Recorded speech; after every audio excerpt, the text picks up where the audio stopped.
Chers auditeurs, bonsoir. Nous sommes au Cinétoile à Sifour. Nous réalisons l'interview de Jocelyn Ramirez qui présente son court-métrage Le scénario de l'amour en avant-première et le film diffusé après le court-métrage et l'épreuve d'amour. On a reçu Jocelyn le 30 juillet au Lido. Nous l'avons déjà interviewé et là c'est une deuxième parce qu'on est sur place et on va enfin voir le scénario de l'amour. Jocelyn, tu as étudié au lycée Langevin.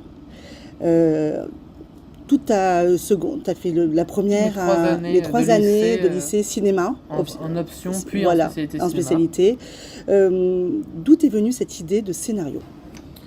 Alors, cette idée de scénario m'est venue lors d'une nuit blanche au mois d'août 2023, donc ça remonte. Et je me suis dit, je sortais d'un événement sur le cinéma et je me suis dit pourquoi ne pas écrire sur une idée que j'avais déjà eue plus tôt et pour montrer l'importance du cinéma dans le film. Et donc j'ai écrit une première version et je me suis dit pourquoi pas ne l'envoyer à des professionnels du cinéma que je rencontre notamment au Cinétoile, un peu de partout, en disant est-ce que vous pouvez lire mon scénario pour essayer d'avoir des retours dessus. Alors août 2023, tu avais quel âge ?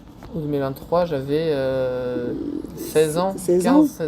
Oui. Donc déjà en fait passionné et tu te faisais déjà des histoires. C'est ça, je suis passionné un peu depuis l'âge de 11 ans. Je me suis dit que je vais aller voir tous les films au cinéma sans vraiment savoir pourquoi, comme je l'avais dit au Lido. Et donc ce scénario, quand je l'ai écrit, c'était pas du tout dans l'optique de faire mon film du bac. C'était pas prévu, mais plutôt d'écrire un scénario, s'expérimenter et avoir des retours au fur et à mesure. Et le scénario a beaucoup évolué. Oui. Et je suis retombé hier sur la première version du film et ça n'a plus rien à voir avec ce qu'on voit aujourd'hui au cinéma. Et oui. Tu t'es inspiré en 2023 en tout cas, tu t'es inspiré de quel film ou voilà, quelles ont été tes inspirations ? On me pose souvent la question, mais je sais pas vraiment comment répondre parce que moi mon but c'est de faire un film qu'on a peu vu ou jamais vu, en tout cas quelque chose qui me correspond. Donc inconsciemment je dois prendre des références un peu par-ci par-là. L'idée du caméscope m'est venue notamment d'un de mes assistants mise en scène et finalement ça s'avère que c'est un caméscope qui est dans le film Play qui est un film que j'adore mais c'est pas consciemment, je me suis pas inspiré d'un film consciemment. Mais c'est bien parce que je vois les retours des gens et on me compare à des grands films, Eternal Sunshine, The Truman Show, Les Beaux Gosses, des films. Donc ça fait plaisir d'avoir ces retours-là. Pour parler de caméra, parce que c'est une question que je voulais te parler, en fait, au niveau de technique, au niveau plan de caméra, en fait, tu as fait des plans fixes, c'est ça ? Sur les personnages ? Ça dépend des scènes, mais globalement on est sur un film qui est peu découpé, c'est-à-dire qu'on a un plan séquence quand il sort du quai, c'est une seule prise de 3 minutes, le plan séquence de la fin c'est une seule prise, et après en termes on est parfois en caméra épaule, parfois en plan fixe, parfois ça dépend un peu de la dimension que je voulais donner à cette scène, à ce plan. Oui, parce qu'en fait moi ce qui m'a fait, quand je l'ai vu, parce que je l'ai eu avant. Du coup, moi, c'est ces regards, en fait, les regards des 2 acteurs, voilà, surtout de l'acteur principal, voilà, où on sent, en fait, cette émotion, il est profond, il a un regard profond. Et toi, tu as réussi à faire ressortir, en fait, ce regard-là et cette émotion-là que moi, j'ai ressentie, en fait. Donc, c'est énorme. Donc, de par, en fait, la façon dont tu filmes, et je trouvais ça génial, en fait, parce que je me suis dit, mais ça bouge pas, c'est vraiment... franchement, c'est un film pro, quoi. Donc, Shadzi, tout à l'heure, va le voir, on va le regarder. Moi, je ne l'ai pas encore vu. Et voilà, on a fait exprès pour pas qu'il le voie, pour qu'il lui donne son impression après. Et voilà, donc on va continuer. Quel soutien tu as eu, en fait, peut-être du département, du bureau des tournages, du lycée aussi ? Alors, moi, personnellement, j'ai fait une cagnotte Ulule, donc pour essayer d'avoir un peu plus de fonds. On avait dit, au Lido, on en avait parlé. J'ai eu 3 000 €, donc le film coûte à peu près de ces eaux-là. Et en termes de soutien, j'ai eu Radio Sardine, dont j'avais aussi parlé. Et ensuite, j'ai été aidé notamment pour des objets de décor par la RTS, donc l'Association régionale des techniciens du Sud, qui m'ont aidé notamment sur des décors. Le bureau des tournages qui m'a aidé à rentrer en contact pour un certain lieu. Et après, tous les gens qui ont prêté des lieux, il y en a qui sont là ce soir, le cinéma ABC. Oui.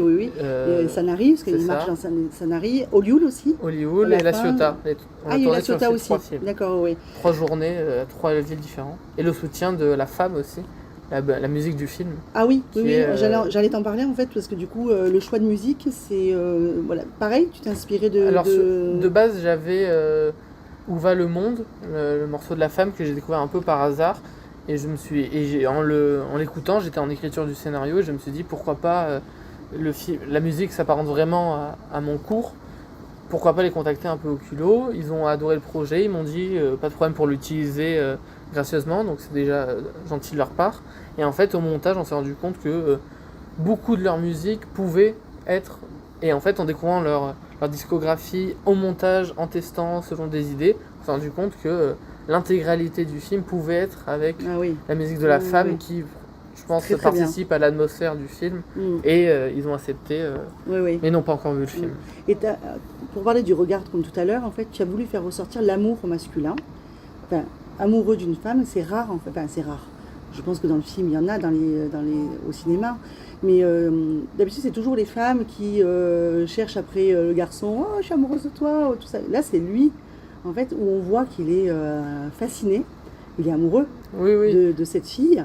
Et tu as voulu faire ressortir ça. Et je trouvais ça donc encore très profond. Merci. C'est un des aspects qui m'intéressait avec l'importance de la passion et du cinéma qui montrait dans le film, mais aussi pour mon tout premier film, c'est mon premier film pro, on va dire. Je voulais faire quelque chose qui était proche de moi, donc le personnage de Quentin a des aspects biographiques, même si ce n'est pas une histoire biographique.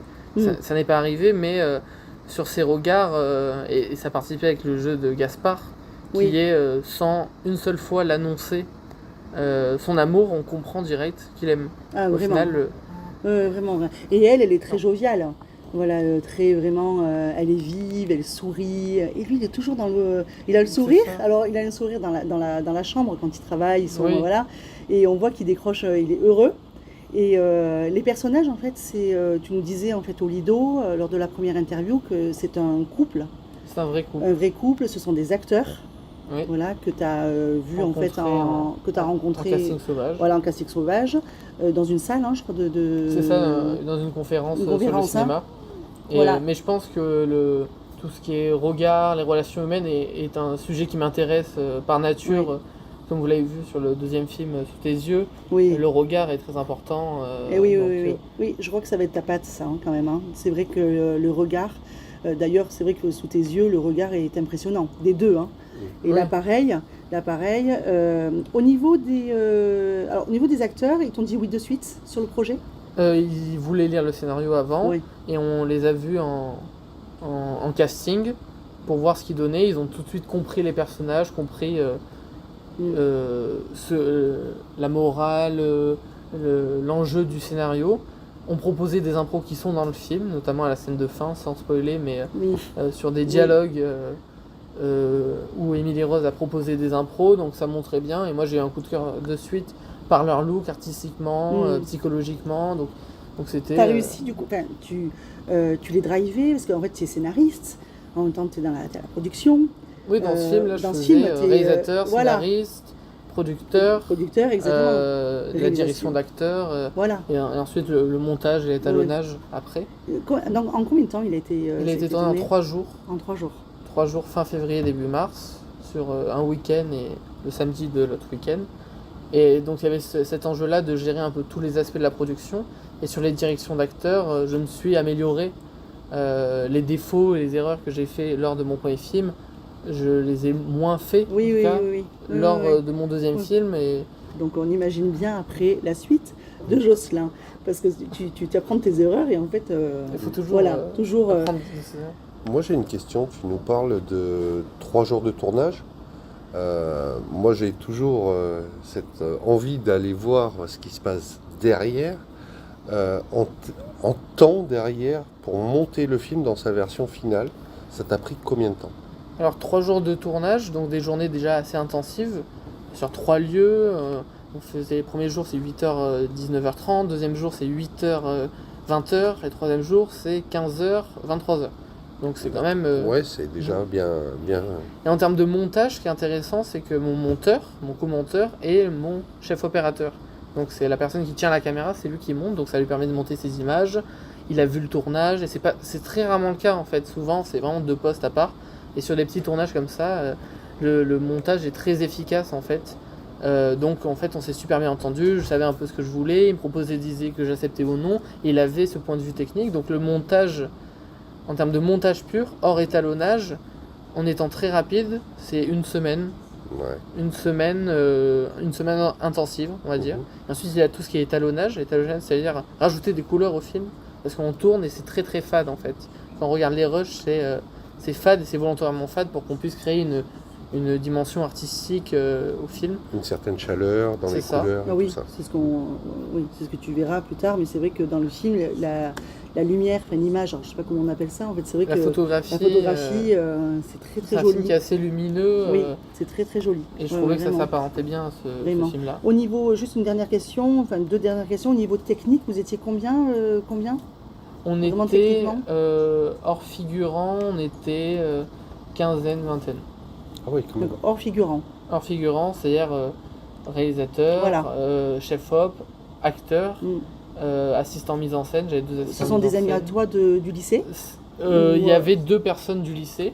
Donc c'est aussi mon court-métrage du bac, mais c'est souvent Radio Sardine, des gens que j'ai récupérés Voilà. un peu de là. Il y avait Ouais, un ouais. ingé son, la régie, chef régie, Oui. catering, mes parents m'ont fait à manger. Voilà. Eh oui, oui, eh oui, oui, le ça plus compte, important. Ça compte, ça Je suis compte. désolée, on va juste devoir faire monter le pot. Si vous avez encore Alors, une petite dernière oui, question, juste une mais là, je question, peux faire d'accord. monter le monde, donc on fait Merci. ça. Ton but, après ton avenir, tu le vois comment? Tu vas écrire ton 3e Là, je court-métrage suis en écriture d'un 3e court-métrage sur l'humour. sur l'humour, sur le milieu des humoristes, via un regard plus dramatique. C'est pour ça que le stand-upper est là aussi, nous, Laurent ça. Garbarino. Et mes études en parallèle à Sorbonne Nouvelle à Paris, Voilà. étant donné qu'on ne peut pas faire des films en autoproduction toute une carrière, donc il faut trouver à un moment une production à un moment donné, donc c'est la suite. Voilà, c'est la suite. Écoute, on te souhaite plein de bonnes choses Ben, merci et on va à vous, visionner et- le film. Nous, c'est toujours un plaisir de te suivre et on va te suivre Et te soutenir et te aussi. soutenir. Oui. Merci. Merci. Merci, Jocelyn. Merci, Jocelyn.